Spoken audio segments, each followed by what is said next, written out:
Fl-ewwel 3 xhur tas-sena Malta kellha l-5 l-akbar tnaqqis fid-dejn fost it-28 pajjiż tal-Unjoni Ewropea.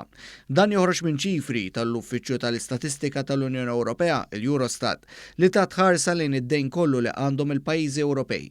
Iċ-ċifri juru li l-aktar pajjiż li naqqas id-dejn kien l-Slovenja b'7.6%, imbagħad segwew l-Awstrija, l-Olanda u l-Ungerija bit-tnaqqis li jvarja bejn 4.4% u 3.6%.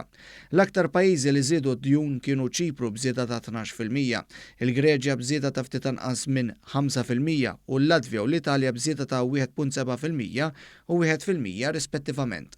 Min-naħa l-oħra l-Gvern Malti naqqas id-dejn tal-pajjiż bi 3.2% aktar minn 2% tal-medja Ewropea. L-istatistika tal-Eurostat qalet ukoll id-dejn li kellha Malta fl-ewwel kwart tas-sena huwa ferm anqas mill-medja Ewropea.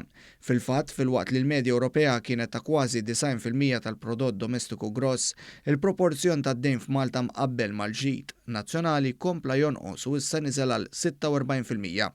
L-aktar pajjiż li għandu dejn meta mqabbel mal-prodott domestiku gross huwa l-Greċja b'rata ta' 180% u l-anqas pajjiż huwa l-Estonja b'rata ta' 8.1%.